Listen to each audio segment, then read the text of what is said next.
Hello, my friends. We're going to talk about the full moon that we have coming up on October 6th. Now, it's important full moon. I know we have just finished eclipse season, but this full moon in Aries is also connected to an eclipse. And I go deep into that, written out over in my blog, and I'll talk about it here today too. But let's just share the screen and get started. So we're going to share that chart. There we are. It'll show up in just one moment. Do. Here it is. Almost. I don't know why Zoom is taking so long to share the screen. There we go. There it is. There's the moon at 14 degrees of Aries. And I want to talk about that and what that represents. I will also plan on talking about Watch My Mouse, the yod that we have going on at simultaneously with this full moon. Now, I wrote about all of this. I didn't write about the yod in the full moon forecast, so we'll talk about that here. So you have a little bit of different content in different places. So what do we want to talk about when it comes to this full moon in the sign of Aries? And what it represents is an opportunity here for us to um, pay attention. It brings light to and pays attention to the steps that we need to take, right? When the moon is in Aries, it's super fiery. Of course, the first sign in the zodiac, super fiery, lots of energy of beginnings and breakthroughs and courage and really fighting for what we want, what we're passionate about. And it's not subtle whatsoever. The energy of Aries is just straightforward, just to go for what it is that's in our face that we want. And since the sun is in the sign of Libra, it tells me that right off the bat, we are looking at where things are balanced and out of balance. Now, of course, things here in the United States are very much out of balance, but it's also that is also playing out across the world in a lot of different places. So we are not alone here in the United States. I think we're leading the pack right now as far as discord goes, but we're not in a physical war yet like Russia and Ukraine. The point is, the reason I'm talking about that is not to be to politicize this, but is to make you aware that the Aries and Libra opposition that we have in the sky at this full moon is what we're feeling and what we're seeing. It's been going on for ages, but there's a highlight here. So the big picture things aside, I was like, I'm a Gemini, so I want to bring it down to what you and I can do about it. You need to look into your life and see where things need a little more diplomacy, if you will, or just balance. So we can move past feeling stuck and frustrated and things like that, because we need to consider our own needs, that moon in Aries, the asteroid Chiron's in Aries as well. So there's a lot over the last year and a half with that happening, with Chiron moving through Aries, and it just represents, focusing on the self and the self-healing. And a lot of things are being activated and triggered throughout this months and months and months. And even with eclipse season, that sort of activated a lot of different things in our charts as well and in our lives, because many things are going on simultaneously. It's not just one focus. But when astrologers like myself focus on just one thing, we're just creating a little bubble around that one thing. It doesn't mean more isn't happening, because it is. So I want you with this lunation to be as authentic as you can, to look and see and be honest with yourself. Honesty with yourself is a bigger than we should be authentic anyways, but honesty is a big important piece here, because I want you to look at your life and see where it is and is not balanced, and what in your life you need to move and to figure out how to get some energy going, right? That's the full moon in the sign of Aries. Ways we can do that is move your body, just do some physical things. If there's too much going on that you can't shift and you can't move, and you feel there's too much out of balance in your life, only you know what that is. I don't know it. I don't know where it is in your chart. So, and I don't know what aspects this full moon is having in your chart. You do. You don't have to know the astrology. Just sit down and just say, wow, I really am, and be honest with yourself, doing way too much when it comes to fill in the blank, whatever that is for you. I want you to focus on what you need. Full moon in Aries shows us where we're not getting enough of what we need, or we're not taking the steps and doing the things that we need for ourselves. And again, just to reference one more time, Chiron in Aries, it's been there for about 18 months now. And that energy of that wounded healer in the sign of Aries, where this full moon is, means that we have an opportunity to continue to do some healing of our own. And with this full moon, Libra Aries, it really shows us where the balance is and is not. So take some steps to initiate something. So and find that balance in your chart, find in your chart, in your life. You'll find it in your chart too. And it gives us an opportunity with full moons. It just shows us everything we need to see if we stop long enough to pay attention and do it. We don't always do that. And so that's the hard part, right? And so on the website, please go read that. There are all kinds of journal prompts and things on how to use this full moon. But let me grab my notes and I'll give a couple to you as an example. So, where in my life am I ready to step forward with courage? So, reflect on that, look at that. No fear, no doubt, no hesitation, just one small, bold action step towards something that is important for you. That's what you need to do. Okay. One more, and then we'll get to what that yacht is about, because that's very important too, because Mercury is involved. How do I balance my independence with my relationships? If that's something that's important for you, I want you to consider how you honor that. Honor the time that you spend with somebody, the time you spend alone, each other spend alone. What adjustments do you need to make to feel like there's more harmony in the relationship, and you're not just, you or the other person is not just, saying, okay, we'll just do that without having any say in their own heart, right? Because sometimes the Libra energy is a little passive because they don't want to, you know, tip the apple cart, if you will.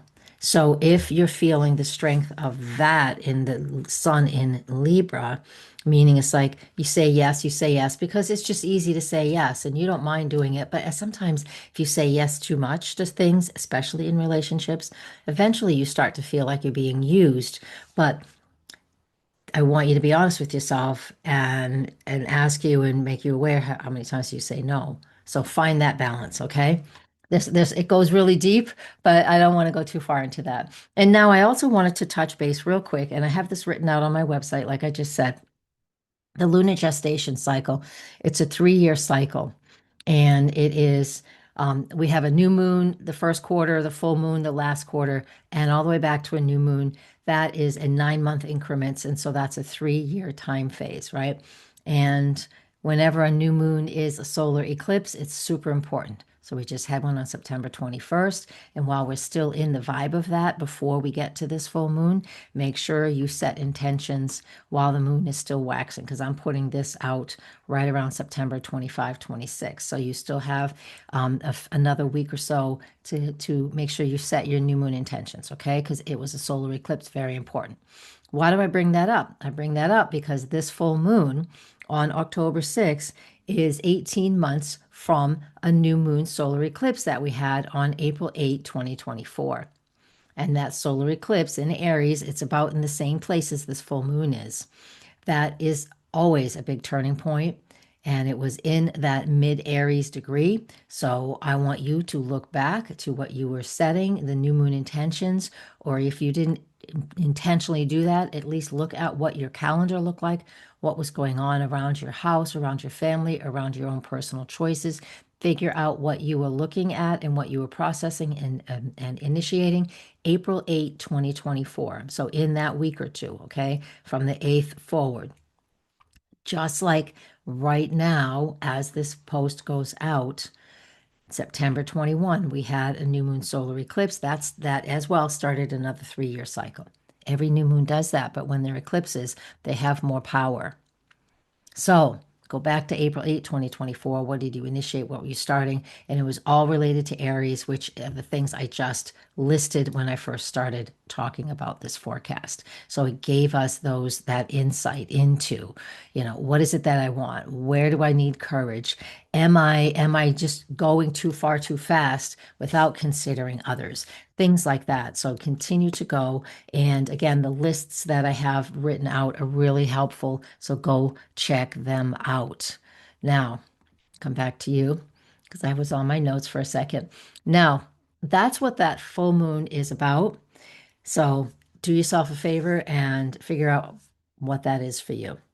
Now, let's talk a little bit about this because this is also happening simultaneously. It is not directly connected to the full moon, but Mercury at zero Scorpio. So Mercury entered Scorpio at 12:41 p.m. Eastern time on October 6th.